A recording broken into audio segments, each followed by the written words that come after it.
حمدا كثيرا طيبا مباركا سميعا بصيرا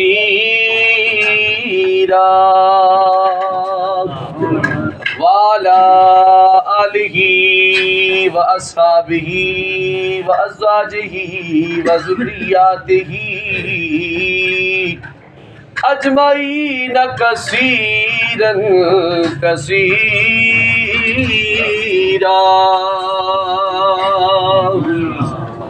أما بعد أعوذ بالله السميع العليم من الشيطان الرجيم. بسم الله الرحمن الرحيم.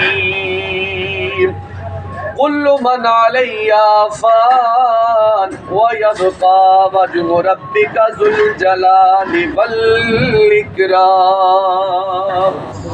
آمنت بالله صدق الله مولانا العظيم. إن الله وملائكته يصلون على النبي يا أيها الذين آمنوا صلوا عليه وسلموا تسلیما. سارے احباب درود و سلام بآواز بلند اللہم صلی علی سیدنا مولانا محمد وعلى آل سيدنا مولانا محمد وأصحاب سيدنا مولانا محمد مبارک وسلم وصلی علیہ. سب پڑھو الصلاۃ والسلام علیکہ یا سیدی یا رسول اللہ وعلی آلک واصحابک یا سیدی یا حبیب اللہ. الصلاۃ والسلام علیک یا سیدی یا رحمت للعالمین وعلی آلک واصحابک یا سیدی یا جد الحسن والحسین.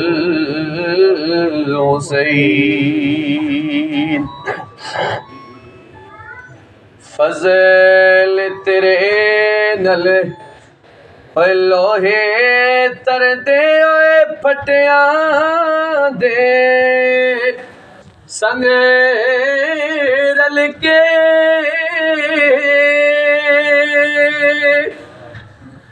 کتے بھی جنت جانے محمد چنگیاں دے سنگ رل کے.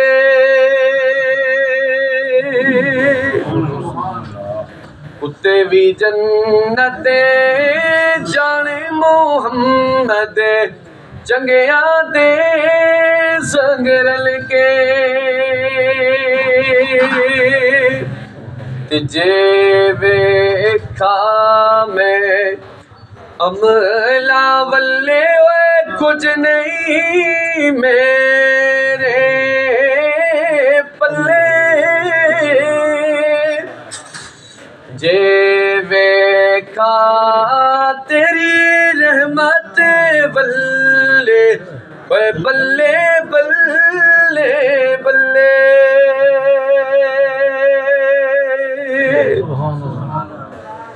تے دنیا تے جو کم نہ آیا ہوئے اوکھے سوکھے اے ویلے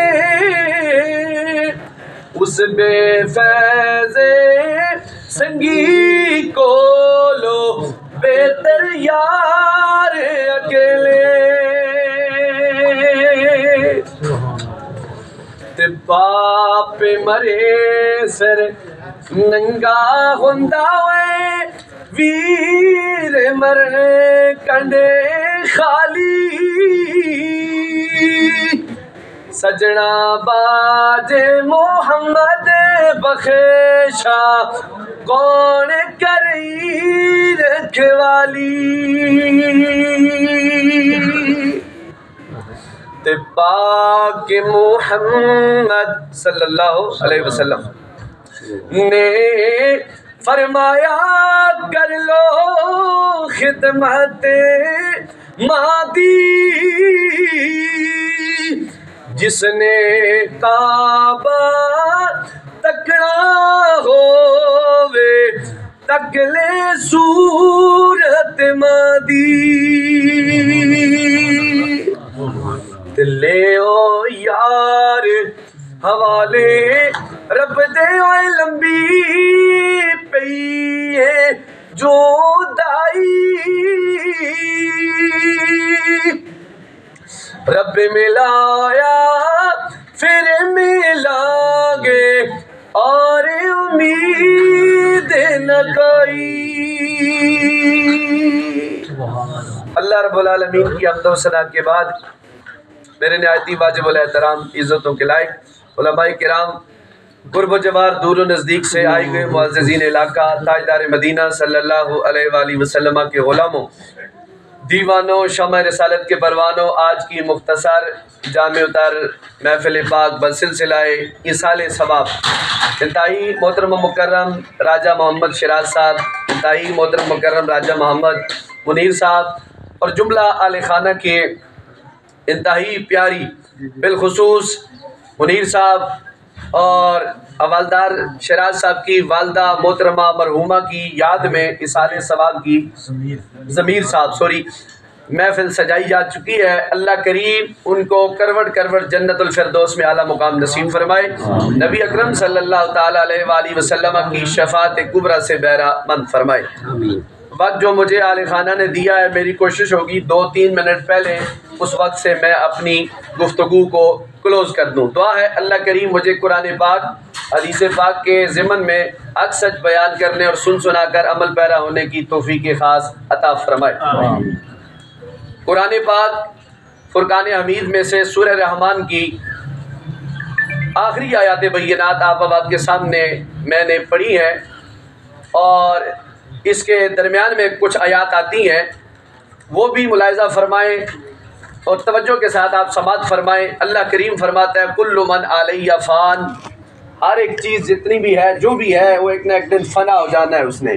وَيَبْقَى، باقی رہے گی وجہ ربک ذو الجلال والاکرام، جو تمہارے عزت والا شان والا رب ہے اسی کی ذات باقی رہے گی۔ یہ قرآن کا فیصلہ ہے، رب العالمین کا فیصلہ ہے۔ ایک نہ ایک دن سب نے اس دنیا فانی کو چھوڑنا ہے اور اپنے وقت مقررہ پر اس جہان سے ہم نے اگلے جہان کی طرف منتقل ہونا ہے، یعنی برزخ کی طرح۔ اللہ کریم ہم سب کا وقت نزا آسان فرمائے، موت کی تیاری نصیب فرمائے، اور جتنے اب آپ تشریف لائیں اللہ کریم ہم سب کے آنے پڑھنے پڑھانے کی برکت سے مرحومہ کی بخشش و مغفرت فرمائے۔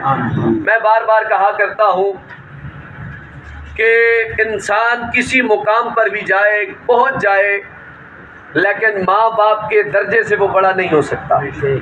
ماں باپ اللہ کریم نے انسان کو زندگی میں ایک مرتبہ عطا فرمانے ہیں، اور ان کی جنہوں نے خدمت کی وہ کامیاب ہو گئے، جنہوں نے ان کی خدمت نہیں کی وہ ناکام ہو گئے، اس جہان میں بھی اور اگلے جہان میں بھی ناکام ہو گئے۔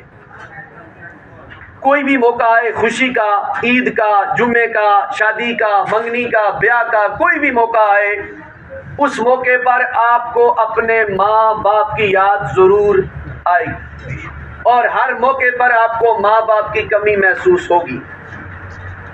ہزاروں اس کائنات میں رہنے والے کروڑوں اربوں کے حساب سے لوگ موجود ہیں، کچھ ایسے خوش بخت ہیں جو روزانہ اپنے ماں باپ کی خدمت کرتے ہیں، کچھ ایسے ہیں جو روزانہ ان کی قبر کی زیارت کرتے ہیں، کچھ ایسے ہیں جو ہر جمعے والے دن زیارت کرتے ہیں، کچھ ایسے ہیں جو عید پر جاتے ہیں، اور کچھ ایسے ہیں جب گاؤں میں کوئی فوت ہو جائے تو پھر قبر پہ جاتے ہیں، پھر ادھر بھی اپنے ابو امی کی قبر پہ جا کر کہتے ہیں السلام علیکم۔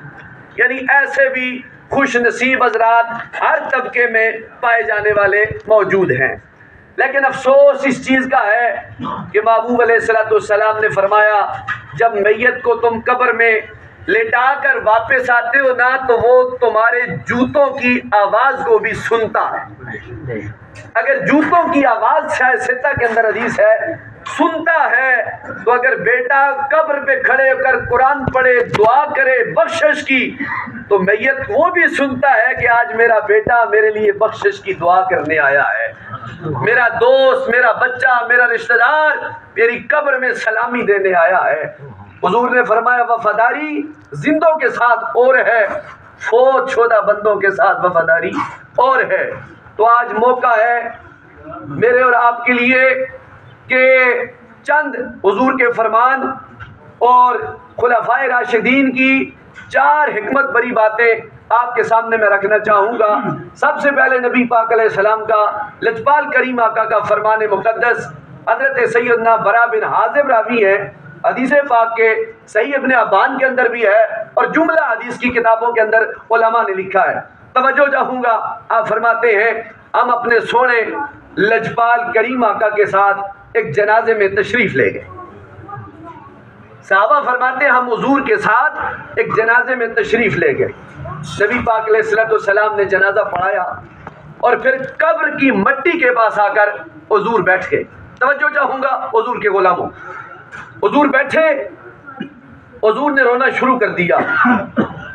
قبر کسی کی ہے، آقا کریم کے رشتہ دار کی نہیں ہے، امتی کی ہے۔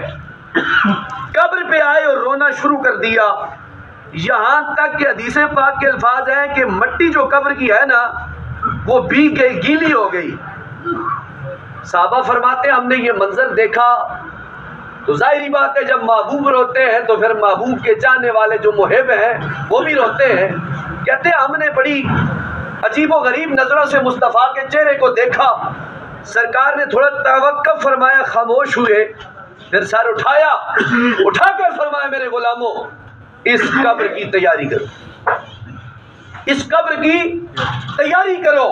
مصطفیٰ جان رحمت علیہ السلام جن کے لیے کائنات اشاروں پہ جناب جس طرح چاہیں اللہ کے حکم سے چلتی ہے، جس طرح حضور کی منشا و مرضی ہو، لیکن حضور کی عاجزی انکساری اور یہ دعوت عمل پیغام امت کے لیے یہ ہے کہ قبر کسی کی بھی ہو آپ کو اپنی قبر یاد آنی چاہیے، موت کسی کی بھی ہو آپ کو اپنی موت یاد آنی چاہیے۔ آقا کریم علیہ السلام کے پیارے صحابی خلیفہ بلا فضل تاجدار صداقت سیدنا ابو بکر صدیق رضی اللہ تعالیٰ عنہ فرماتے ہیں، آپ فرماتے ہیں حضور کے غلاموں جو شخص قبر کی اندھیری کوٹھڑی میں داخل ہو گیا بغیر نیکیاں لیے ہوئے وہ ایسے ہی ہے جیسے سمندر میں بغیر کشتی کے اسے چھلانگ لگا دی۔ مطلب کیا ہے؟ بغیر کشتی کے اگر چھلانگ بندہ سمندر میں لگاتا ہے تو وہ ڈوب جاتا ہے، وہ کسی کام کا نہیں رہتا۔ تاجدار صداقت سیدنا صدیق اکبر فرماتے ہیں کہ جس نے جناب والا اپنے نیکیاں لیے بغیر قبر میں داخل ہو گیا وہ ایسے ہی ہے سمندر میں بغیر کشتی کے چلا گیا، وہ ڈوب گیا تو ڈوبتا ہوا فریاد ہی کر سکتا ہے اور اس کے پاس کیا ہوتا ہے۔ سیدنا فاروق اعظم رضی اللہ تعالیٰ عنہ کا اب فرمان میں آپ کو سناتا ہوں۔ حضرت محمد بن علیہ رحمہ فرماتے ہیں، سیدنا آپ فرماتے ہیں کہ محمد بن متوکل رحمت اللہ تعالیٰ علیہ فرماتے ہیں کہ مجھے یہ بات پہنچی کیا کہ عمر فاروق رضی اللہ تعالی عنہ کے پاس ایک انگوٹھی تھی۔ کیا تھی جی بولو؟ انگوٹھی تھی۔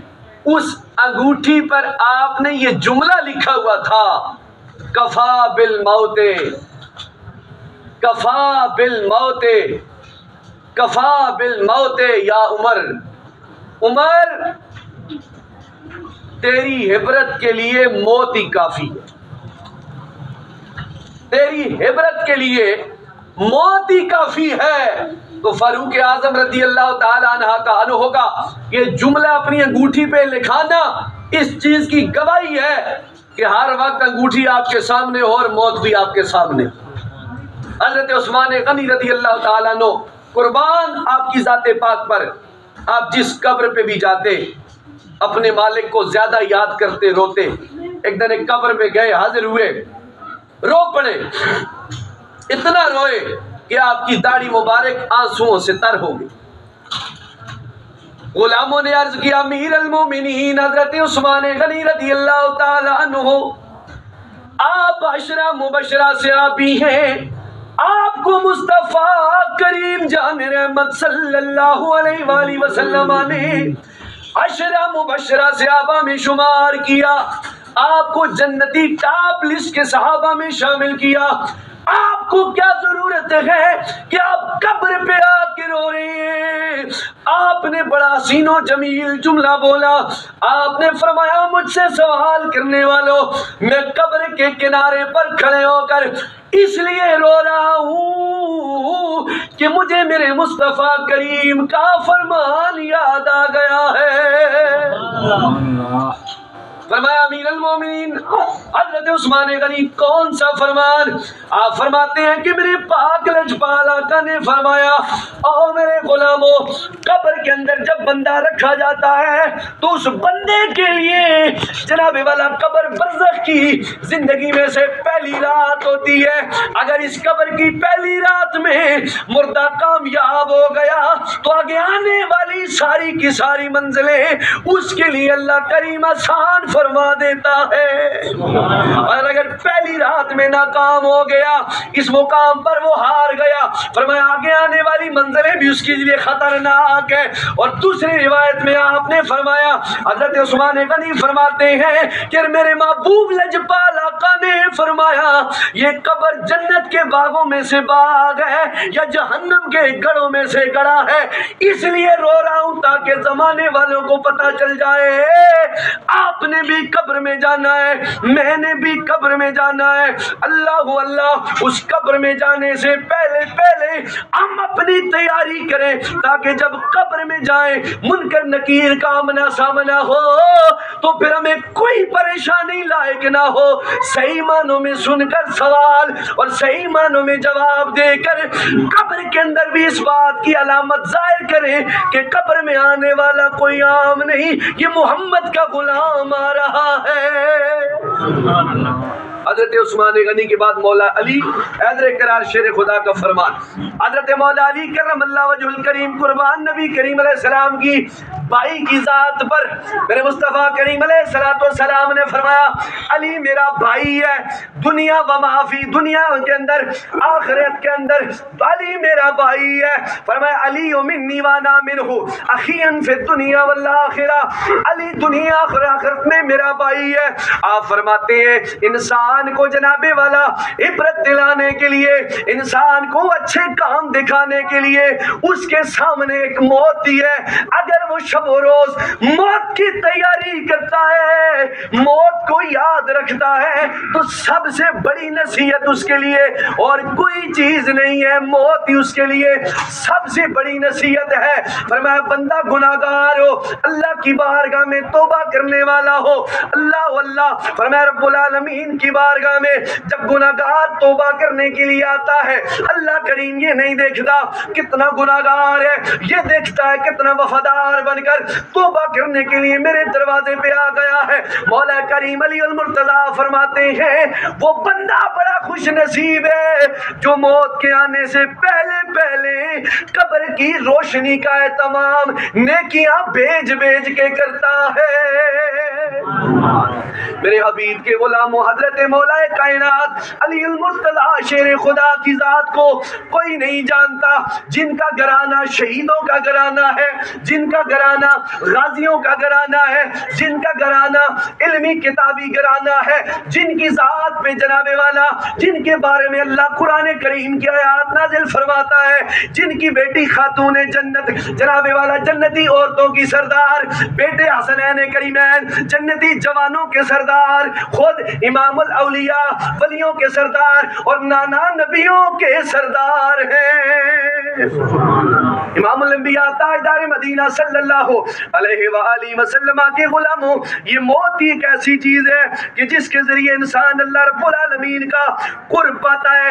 سیدنا لقمان رضی اللہ تعالیٰ عنہ قرآن کریم میں بھی آپ کا ذکر ہے، آپ اپنے بیٹے کو مخاطب کر کے فرماتے ہیں او میرے بیٹا موت سے پہلے توبہ کو لازم کر لو، اس لیے موت کی سختیاں بڑی جناب والا مشکل ہے، موت سے پہلے توبہ کو لازم کرو، توبہ کو لازم کرو، اس لیے توبو اللہ توبۃ نصوحا، جو پروردگار کی بارگاہ میں سچے دل سے توبہ کرتا ہے اللہ کریم اس کی توبہ بھی قبول فرماتا ہے اور اس کی بخشش کا پروانہ بھی جاری فرما دیتا ہے۔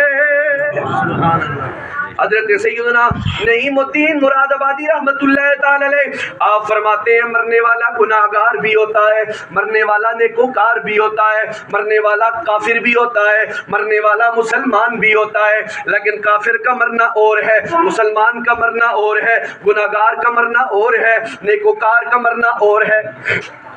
آپ فرماتے ہیں جناب والا موت کے حوالے سے، آپ فرماتے ہیں کافر کی میت کو بھی فرشتہ لے کے جاتا ہے، روح کو لے کے فرشتہ جاتا ہے، مومن کی روح کو بھی جناب والا فرشتہ لے کر جاتا ہے، لیکن اللہ کریم نے یہ جناب والا حکم دے دیا میرے فرشتوں جب کافر اور گناہگار شخص کی روح کو لے کے آؤ تو بڑی غضبناک حالت میں لے کے آؤ، بڑی سختی سے لے کے آؤ۔ فرمایا جب مسلمان نیکوکار مومن بندہ مر جاتا ہے اللہ کریم فرشتوں کو حکم فرماتا ہے او میرے فرشتوں اس کی روح کو بڑے ادب کے ساتھ لے کے آؤ۔ ادب نہ لازمن سا کو سبحان اللہ بولیا کرو جسے بولنے جگہ ہے کرے برائے مہربانی بولیا کرو سبحان اللہ۔ اللہ کے ذات کا تذکرہ توجہ چاہوں گا میرے حبیب کے غلاموں، فرماتے ہیں جناب والا اللہ کریم فرشتوں کو حکم دیتا ہے مرنے والا نیکوکار ہے تو اس کی روح کو ادب کے ساتھ پیار کے ساتھ اٹھا کے لے کے آؤ۔ فرمایا جب مومن بندہ قبر میں رکھا جاتا ہے حکم ہوتا ہے آنے والے بتا تیرا رب کون ہے، وہ جواب دیتا ہے ربی اللہ، ماں دینوں کا تیرا دین کیا ہے، جواب دیتا ہے دینی علیہ السلام۔ سوال ہوتا ہے ما کنت تقولو فی حق ھذا الرجل، بتا اس پر سرور عالم علیہ السلام کے بارے میں دنیا میں کیا کہتا تھا، وہ جواب دیتا ہے ھذہ محمد الرسول اللہ صلی اللہ علیہ وآلہ وسلم۔ تو فرشتے آگے سے کہتے ہیں ہمیں امید تھی اس بات پر کہ تو یہی جواب دے گا، اور پھر حکم ہوتا ہے وہ کہتا ہے مجھے یہ جناب والا حکم دیا جائے کہ میں دنیا میں چلا جاؤں۔ حکم ہوتا ہے نہیں اب دنیا میں تیرے جانے کا وقت نہیں ہے، کیا کرے گا یہاں پر ہی رہے گا۔ وہ کہے گا میں کیا کروں، تو رب کا جناب والا مصطفیٰ کا فرمان شاہ ستہ کے اندر موجود، آپ فرماتے ہیں مصطفیٰ کریم صلی اللہ علیہ وآلہ وسلم نے فرمایا پھر فرشتے اس نے ایک میت سے کہتے ہیں نم کا نومت العروس، اور آنے والے سو جا، پیچھے کی بات چھوڑ دے، اس طرح سو جا جیسے پہلے رات کی دلہن سوتی ہے، خوشی کے ساتھ آج سو جا۔ پھر حکم ہوتا ہے فبرشوہ من الجنہ فلبسوہ من الجنہ، وہ اسے جنت کا جوڑے پہناؤ، اسے جنت کا لباس پہناؤ، پھر مخمل بچھایا جاتا ہے، قالین بچھائی جاتی ہے، 70 تکونات جناب والا دائیں طرف بائیں طرف جہاں جہاں تک ہوتا ہے اس کی قبر کو کھول دیا جاتا ہے جہاں تک اس کی نظر جاتی ہے۔ پھر میرے محبوب علیہ السلام نے فرمایا اس کی قبر کو وسیع کیا جاتا ہے۔ فرمایا مومن کے لیے یہ بشارت ہے، خوشخبری ہے کہ وہ مرنے سے پہلے پہلے اپنی موت کی تیاری کرتا ہے۔ اس لیے حبیب کریم علیہ السلام کے غلاموں، شمع رسالت کے پروانوں، موت ہر شخص پہ آئے گی، لیکن اس موت سے پہلے ہمیں ہر وقت تیار رہنا چاہیے، اپنے کپڑے صاف ستھرے رکھا کریں۔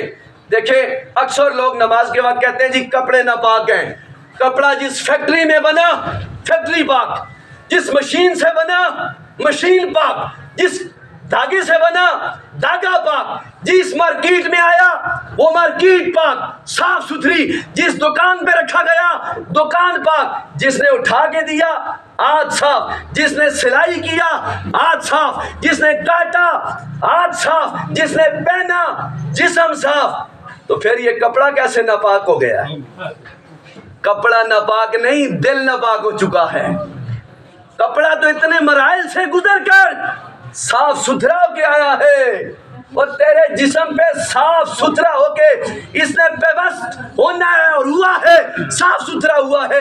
عجب کمال ہے حضور کے غلام پر کہ جب نماز کا یا نماز جنازہ کا کوئی ایسا معاملہ آ جائے تو یہ کہتا ہوا نظر آئے کہ جناب والا کہ مجھے میرے کپڑے ناپاک ہیں۔ وہ کپڑا اتنے مراحل سے گزر کر علماء کہتے ہیں ناپاک نہیں ہوا، ایک جسم پہ آ کر اسے ناپاک ہوگے نہ ہونا چاہیے تھا، نہیں ہونا چاہیے تھا، کہا تیرے جسم پہ آ کر اسے مزید جناب والا ایک شائننگ ملتی، چمک ملتی کہ حضور کے غلام پہ آ چکا ہے۔ حضور کا غلام نماز پڑھے گا، باوضو رہے گا، جب تک باوضو رہے گا اللہ کے فرشتے اس کے لیے دعا بھی کرتے رہیں گے، خوشی کا اظہار بھی فرماتے رہیں گے۔ اس لیے حضور کے غلاموں، شمع رسالت کے پروانوں، موت ایک اٹل فیصلہ ہے۔ ہر چیز میں انسان کا جناب والا اختلافات ہو سکتا ہے، لیکن موت ایک ایسی واحد چیز ہے جس میں کسی قسم کا کوئی اختلاف نہیں ہے۔ لیکن میرے پاک پیغمبر علیہ السلام نے فرمایا موت وہ موت ہے جس موت نے انسان کو آگے کی طرف منتقل کرنا ہے اور وہ اپنی کامیابی کے راستے پہ جاتا ہے۔ دیکھو ایک جس دنیا میں ہم رہ رہے ہیں یہ عالم دنیا ہے، اس سے بعد عالم برزخ میں جانا ہے، عالم برزخ کے بعد پھر عالم محشر میں جانا ہے، پھر ہمارے نامہ اعمال بھی تولے جائیں گے۔ گو کہ مجھے اور آپ کو پتہ ہے میرے نامہ اعمال کیا ہے، میرے گناہ کیا ہیں، میری نیکیاں کیا ہیں۔ میرے محبوب نے فرمایا، نبی پاک علیہ السلام سے پوچھا گیا یا رسول اللہ اس زمانے میں عقل مند بندہ کون ہے؟ عقل مند، آج پیسے والے کہتے ہیں ہم عقل مند ہیں، کوٹھیوں والے کہتے ہیں ہم عقل مند ہیں، برادریوں والے کہتے ہیں ہم عقل مند ہیں، علم والے کہتے ہیں ہم عقل مند ہیں۔ یعنی کوئی نہ کوئی بندہ کوئی نہ کوئی حجت پیش کرتا ہے کہ میں عقل مند ہوں۔ مصطفیٰ کی زبان سے سنتے ہیں یا رسول اللہ عقل مند کون ہے؟ میرے مصطفیٰ نے فرمایا جو موت کے آنے سے پہلے پہلے پھول پھور تیار ہو وہ عقل مند ہے۔ موت سے پہلے پہلے جو تیار ہو وہ عقل مند ہے۔ یہ ظاہری بات ہے کہ ہمیں پتہ ہے، خبر ہے، ہم نے جانا ہے، لیکن پھر بھی تیاری نہیں ہے۔ دوستان گرامی القدر، یہ زندگی کے لمحے گزر رہے ہیں۔ مائی صاحبہ نے کم و بیش 100 سال کے قریب زندگی پائی، اور میرے پاک پیغمبر نے فرمایا جس نے حضور سے پوچھا گیا کہ ای الاعمال افضل اعمال کیا ہے، حضور نے فرمایا کہ جس کی عمر لمبی ہو اور اعمال اچھے ہو۔ عمر لمبی ہو، اعمال اچھے ہو۔ اگر میری آپ کی عمر 80 سال ہے، 90 سال ہے، 100 سال ہے، اگر اس میں اعمال چنگے نہیں ہیں تو پھر ہمیں دیکھنے کی ضرورت ہے ہم کس رخ سے جا رہے ہیں۔ اگر ہماری عمر زیادہ ہے، اعمال اچھے ہیں، بیٹیوں کے حق میں، بیٹوں کے حق میں، بہنوں کے حق میں، بھائیوں کے حق میں، تو پھر آپ کو مبارک ہو، آپ اچھے راستے پہ جا رہے ہیں۔ لیکن 5 وقت کے نمازی بھی ہوں، 5 وقت کے روزہ دار بھی ہوں، مسجد کے جناب والا نمازی بھی ہو، مسافر بھی ہوں، سارے معمولات پائے جائیں اور بیٹیوں کے حقوق پہ قبضہ ہو، بہنوں کے حقوق پہ قبضہ ہو، جناب والا رشتہ داروں کے حقوق پہ قبضہ ہو، تو یقین جانے مصطفیٰ کریم نے فرمایا، مسلم شریف کی روایت علماء کی موجودگی میں بڑی ذمہ داری کے ساتھ عرض کر رہا ہوں، نبی پاک نے فرمایا جس نے دنیا میں کسی اپنے میرے بندے کی اب ایک بلش ایک انگل تک گنو، ایک انگل زمین دبائی، غصب کیا، چاہے طاقت کے زور پر، پیسے کے زور پر، قیامت والے دن اللہ تعالی زمین دبانے والے کو 7 زمینیں کا توق بنا کر اس کے گلے میں ڈالے گا اور کہے گا اے سونے لے کے چل، 20 کلو تھیلا آٹے کا آپ اور میں لے کر 5-10 منٹ نہیں چل سکتے، تو زمین کا وزن پھر ہماری سوچ سے بھی دور ہے۔ جگہ جی لگانے کی دنیا نہیں ہے، اور یہ عبرت کی جا ہے، تماشا نہیں ہے۔ اس لیے حقوق کا خیال رکھو، حقوق العباد، پڑوسیوں کے حقوق، رشتہ داروں کے حقوق، ماں باپ کے حقوق، بہن بھائیوں کے حقوق غصب کر کے اگر میں مسجد کا نمازی امام بن گیا، آپ نمازی بن گئے، قرآن کی تلاوت کرنے والے بن گئے، حج بھی کر دیا، عمرہ بھی کر لیا، خدا واحد شاہد ہے حقوق اللہ جو اللہ کے حقوق ہیں وہ اس کی مرضی ہے، وہ بخش دے گا، لیکن حقوق العباد جو اس کا حکم ہے، فیصلہ ہے، اس وقت تک نہیں بخشوں گا جب تک بندوں کے حقوق تم جناب اللہ پورے نہیں کرو گے۔ تو اس لیے دوستان گرامی القدر، آج کی اس محفل پاک سے یہ ہم سبق لے کے جائیں، ہم اپنے آپ کو موت کے لیے تیار رکھیں، اور زندگی میں حضور نبی پاک علیہ السلام کا فرمان مقدس، حضور نے فرمایا عقل مند انسان موت سے پہلے تیاری کرتا ہے، اور دوسرا بزرگوں کا ایک فرمان، آپ فرماتے ہیں جس طرح عقل مند بندہ اپنا تھوڑا تھوڑا سامان دنیا کے لیے، عارضی دنیا کے لیے اکٹھا کرتا ہے، مومن بندہ آخرت کے لیے زیادہ سامان اکٹھا کرتا ہے۔ آخری روایت آپ کے سامنے رکھنا چاہوں گا، جب اللہ تعالیٰ نے توجہ ہے نا ساری، جب اللہ تعالیٰ نے آدم علیہ السلام کو پیدا کیا، شرح صدور علامہ سیوطی رحمۃ اللہ تعالی اس روایت کو لکھا ہے، صفحہ نمبر غالباً اس کا 40 ہے، اس میں لکھا ہے، روایت میں نے پڑھی ہے لیکن میرا دل باغ باغ ہو گیا۔ آپ فرماتے ہیں نبی پاک علیہ السلام کے غلام فرماتے ہیں اللہ تعالیٰ نے جب آدم علیہ السلام کو پیدا کیا اور آپ کی اولاد کو پیدا کیا، فرشتوں نے آ کے عرض کی رب العالمین زمین میں گنجائش نہیں ہے، زمین میں ان کی گنجائش بولو نہیں ہے۔ رب نے فرمایا فرشتوں میں نے ان کے ساتھ موت کو بھی پیدا کیا ہے، میں نے ان کے ساتھ موت کو بھی پیدا کی. یہ بات سنیں غور سے، ساتھ ساتھ فرمائیں. اللہ نے آدم علیہ السلام کو پیدا کیا، مخلوق کو ان کے ساتھ. یہ اللہ کی مرضی ہے، جس وقت جس کو دنیا میں بھیجنا چاہے. اس کے تو سامنے تھی نا سب مخلوق. تو فرشتوں نے کہا کہ یا اللہ ان کی گنجائش زمین میں نہیں ہے. رب نے فرمایا میں نے ان کے ساتھ موت کو پیدا کیا ہے. تو فرشتوں نے پتہ کیا کہا؟ رب العالمین پھر ان کی زندگی کا مزہ تو کوئی نہیں، بے رونق زندگی ان کی ہو جائے گی. حضور نے رب العالمین نے کیا کہا؟ میں نے ان کے ساتھ امید کو بھی رکھا ہے. کیا رکھا ہے جی؟ امید کو بھی رکھا ہے. کیا مطلب؟ کوئی بندہ فوت ہو جائے تو پھر ان کی امید بڑھ جاتی ہے اللہ بیٹا اور دے دے گا. پھر اس کاروبار کی امید میں لگے رہیں گے، ہم نے کوٹھی بنانی ہے، کار بنگلہ لینا ہے، فلاں فلاں کام کرنے. فرمایا امید میں لگے رہیں گے، امیدوں میں لگے رہیں گے، موت پھر آ جائے. یعنی مقصد یہ انسان کی زندگی کا یہ ہے کہ وہ امیدوں کے ساتھ دوڑتا رہتا ہے، لیکن زندگی کا اسے پتہ نہیں ہوتا کہ میں کیا کام کر رہا ہوں اور موت میرے سر پہ آ چکی ہے. اس لیے احباب گرامی القدر، وقت مختصر 2 منٹ باقی ہیں، میں اس سے پہلے بات ختم کرتا ہوں. آپ سارے احباب اکٹھے بیٹھے ہیں، اپنی موت کو یاد رکھیں. اور ایک بات میری بات سنیں، چند جوانوں کے اوپر میری توجہ ہے جو اس مقام پر بھی آ کر ہنس رہے ہیں. شاید ہر وقت ہنسنا تجھے برباد نہ کر دے، اور تنہائی کے لمحوں میں کبھی یورو بھی لیا کر. علماء لکھتے ہیں قبرستان میں ہنسنا یہ بندے کے بدبخت ہونے کی علامت ہوتی ہے.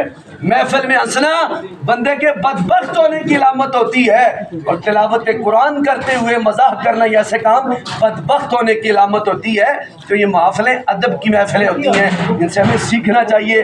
دعا ہے پروردگار عالم کی پاک بارگاہ میں اللہ کریم شیراز صاحب کی والدہ مرحومہ کو جنت الفردوس میں اعلیٰ مقام نصیب فرمائے، اور ان کو صبر جمیل عطا فرمائے. جتنے آپ تشریف لائے ہیں اللہ سب کا آنا قبول و منظور فرمائے. انتظامیہ اپنا کام کرتے ہیں، انتظامیہ سے التماس ہے دعا کا سامان آہستہ آہستہ آپ لے آئیں. حافظ صاحب پھر ختم پڑھیں گے، اس کے بعد سارے آپ ایک مرتبہ سورہ فاتحہ، ایک مرتبہ سورہ اخلاص پڑھ کے مل کریں گے. انشاءاللہ ہم دعا کریں گے اللہ کریم میری اور آپ کی حاضری اپنی بارگاہ میں شرف قبولیت عطا فرمائے.